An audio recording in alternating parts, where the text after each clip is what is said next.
에르메스 매장, 예약이 석 달씩 밀리는 오마카세, 그리고 대학병원의 명의, 이 셋의 공통점이 뭔지 아시나요? 제일 비싼데 사람이 제일 많이 몰린다는 겁니다. 에르메스는 돈이 있어도 못 사요. 명의는 진료 3분 받으려고 몇 달을 기다립니다. 옆에 더 싸고 더 오래 봐주고 당장 예약되는 곳이 널렸는데도요. 실력이 그렇게까지 차이가 나서일까요? 아니에요. 같은 자격증, 비슷한 경력인데 상담료를 2배 받는 사람들 주변에 분명히 있잖아요. 광고비를 많이 써서도 아닙니다. 에르메스는 할인 광고를 한 적이 없어요. 이유는 하나예요. 가격표에 적힌 숫자가 고객 마음을 움직이는 스위치이기 때문입니다. 그리고 이 스위치를 모르는 사람일수록 이상하게 실력이 좋은 사람일수록 더 싸게 받게 됩니다. 오늘 이 이상한 이야기를 하나씩 풀어드릴게요. 싸게 받을수록 왜 힘든 고객만 모이는지 이야기를 드리겠습니다. 그리고 마지막에 고객을 잃지 않고 상담료를 올리는 순서까지 알려드릴게요. 왜 비싼 곳에 사람이 몰릴까요? 설득의 심리학을 쓴 로버트 치알디니가 소개한 유명한 이야기가 있습니다. 미국의 한 보석 가게에서 터키석이라는 파란 보석이 도무지 안 팔렸어요. 사장이 휴가를 가면서 직원한테 메모를 남깁니다. 이 진열대 가격 반값으로 받거나. 그런데 직원이 글씨를 잘못 읽었어요. 반값이 아니라 2배로 올려버린 겁니다. 며칠 뒤 사장이 돌아와 보니 어떻게 되었을까요? 책에 따르면 다 팔렸습니다. 반값에도 안 나가던 게 2배가 되니까 동이 났어요. 왜 이런 일이 생길까요? 손님들이 그 보석이 좋은지 나쁜지 알 수가 없었기 때문입니다. 보석을 모르니까요. 사람은 판단이 안 될 때 지름길을 씁니다. 비싼 게 좋은 거겠지 하고요. 실제로 이걸 확인한 실험도 있어요. 똑같은 와인을 주면서 한쪽에 5달러짜리라고 하고 다른 한쪽엔 45달러짜리라고 알려줬습니다. 그랬더니 비싼 와인이라고 들은 사람들의 뇌에서 맛있다고 느끼는 부분이 진짜로 더 활발하게 움직였어요. 맛있다고 말만 한 게 아니라 뇌가 정말로 더 맛있게 느낀 겁니다. 그럼 전문직은 어떨까요? 보석보다 더합니다. 환자는 치료를 받아보기 전에는 그 치료가 좋은지 알 수가 없어요. 의뢰인은 재판이 끝나기 전에는 변호사가 잘하는지 모르죠. 직접 확인할 방법이 없으면 손님은 가격을 보고 실력을 짐작합니다. 비싸다는 것 자체가 저 사람 검증된 사람이구나 라고 하는 거예요. 에르메스도 오마카세도 명의도 전부 여기서 출발을 합니다. 여기까지 들으면 답이 쉬워 보일 거예요. 그럼 나도 내일부터 가격을 올리면 되겠네 라고 생각을 하실 텐데 잠깐만요. 그러시면 안 됩니다. 똑같이 올려도 어떤 사람은 역시 다르구나가 되고 어떤 사람은 저기 비싸기만 하네 이렇게 되거든요. 이렇게 되는 이유가 어디서 생기는지부터 얘기를 드릴게요. 편의점 생수 1,000원이죠. 그런데 호텔 라운지에서는 같은 생수가 8,000원입니다. 8배 차이인데요. 호텔에서 그 물 마시면서 비싸다고 화내는 사람은 없습니다. 물이 8배 좋아서가 아니에요. 똑같은 물인데 말이죠. 뭐가 달라졌을까요? 옆에 놓인 게 달라진 겁니다. 편의점 생수 옆에는 900원짜리 생수가 있어요. 호텔 생수 옆에는 15,000원짜리 커피가 있습니다. 가격은 그 물건 안에 들어있는 게 아니에요. 손님 머릿속에서 옆에 뭐가 있느냐로 정해집니다. 사람은 이게 얼마짜리다 라는 걸 혼자 계산하지 못합니다. 무조건 옆에 있는 것과 비교해서 판단을 하죠. 아까 제가 가격을 바로 올리지 말라고 했던 이유가 보이실 겁니다. 손님 눈엔 우리 병원이랑 옆 병원이 똑같아 보이면 손님 머릿속에는 비교할 게 딱 하나만 남습니다. 바로 가격이죠. 다른 게 없으니까요. 그 상태에서 가격을 올리면 똑같은 걸 비싸게 파는 곳이 되는 겁니다. 반대로 명의랑 에르메스는 애초에 비교 대상이 없어요. 옆에 놓고 견줄 게 없으니까 높은 가격이 그만한 이유가 있겠지 라고 생각을 하게 되는 거죠. 그래서 지금 딱 하나만 해보세요. 손님 입장에서 우리가 옆집과 뭐가 다른지 한 문장으로 적어보는 겁니다. 그래서 지금 딱 하나만 해보세요. 손님 입장에서 우리가 다른 업체들과 뭐가 다른지 한 문장으로 적어보셔야 합니다. 지금 당장 생각이 안 나신다면 지금 가격 하나로만 경쟁을 하고 계신 거예요. 그렇게 하겠다고 정하신 적도 없는데 말이죠. 또 가격에는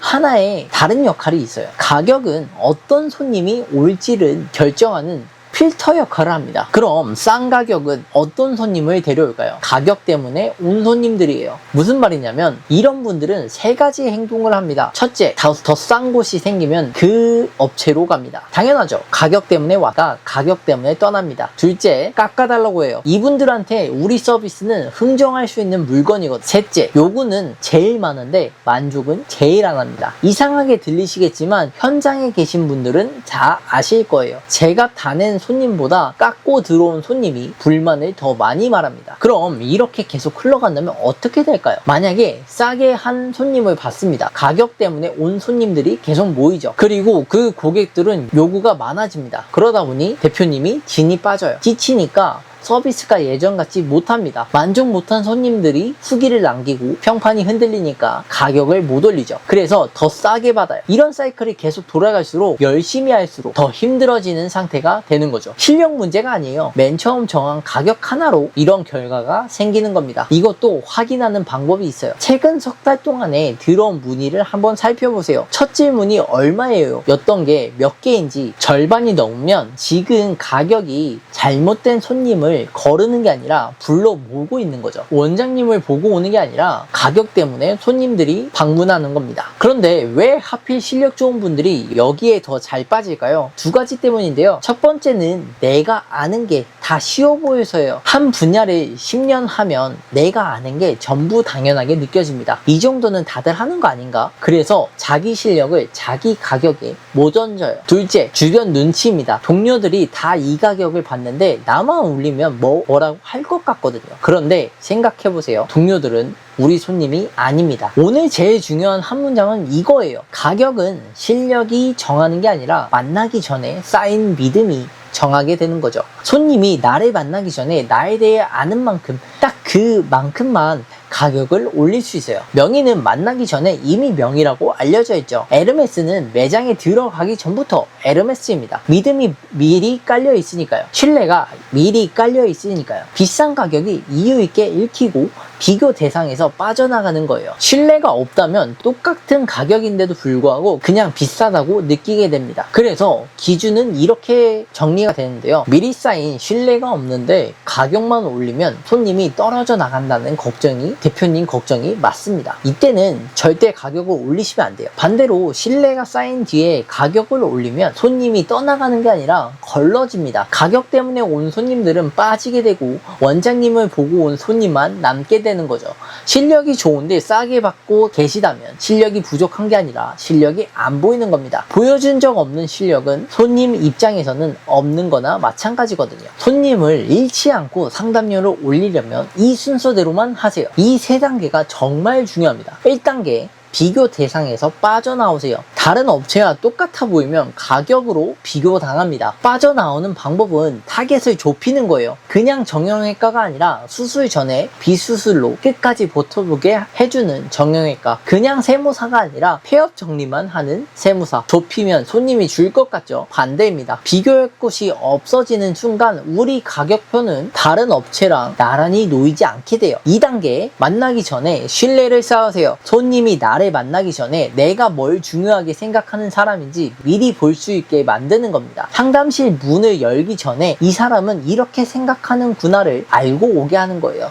여기에 한 가지 효과가 더 붙습니다. 사람은 같은 얼굴을 여러 번 보기만 해도 그 사람이 좋아지고 믿음이 갑니다. 연예인이 광고 한 편에 수억을 받는 이유가 뭘까요? 연기를 잘해서가 아니에요. 그 얼굴이 익숙해서입니다. 익숙한 얼굴은 그 자체가 값이 됩니다. 그래서 이름만 적힌 글보다 얼굴이 계속 보이는 영상이 신뢰를 제일 빨리 쌓습니다. 환자는 원장님 얼굴을 10번 보고 상담실에 들어오면 그 상담은 첫 만남이 아니라 11번째 만남이 되는 거거든요. 명의 앞에 긴 줄은 병원이 만드는 게 아니라 만나기 전에 쌓인 신뢰가 만드는 겁니다. 마지막 3단계. 그 다음에 새로 오는 손님부터 새 가격을 적용하세요. 기존 손님부터 가격을 올리게 되면 관계까지 흔들리게 됩니다. 새 손님부터 가격을 올리게 되면 고객을 잃을 위험 없이 반응을 볼 수 있어요. 순서를 다시 말씀드릴게요. 차별화가 없고 사전에 신뢰를 안 쌓았고 가격 가격만 올리게 되면 고객들이 다 떨어져 나갑니다. 반면에 차별화가 있고 신뢰를 계속 쌓아서 깔고 가는 상태에서 가격을 올린다면 손님을 잃는 게 아니라 나한테 맞는 손님들이 계속 모이게 됩니다. 정리할게요. 첫째, 직접 확인할 수 없는 서비스일수록 손님은 가격을 보고 실력을 짐작합니다. 비싼 곳에 사람이 몰리는 이유예요. 둘째, 하지만 다른 업체와 똑같아 보이면 그 효과는 안 생기고 가격 하나로만 경쟁하게 됩니다. 셋째, 그 갈림길을 정하는 건 만나기 전에 쌓인 신뢰예요. 미리 알려진 만큼까지만 가격을 올릴 수 있습니다. 오늘 딱 하나만 해보세요. 손님 입장에서 우리가 다른 업체와 뭐가 다른지 한 문장으로 적어보는 것, 거기서부터가 시작입니다. 그 문장이 안 나오면 가격을 올리는 게 문제가 아니라 지금 그 부분부터 해결을 하셔야 합니다. 내 컨텐츠가 지금 그 신뢰를 제대로 만들고 있는지 궁금하시다면 아래 고정 댓글을 확인해 보세요. 오늘 영상이 도움이 되셨다면 구독과 좋아요 부탁드립니다. 다음 영상에서 뵙겠습니다. 감사합니다.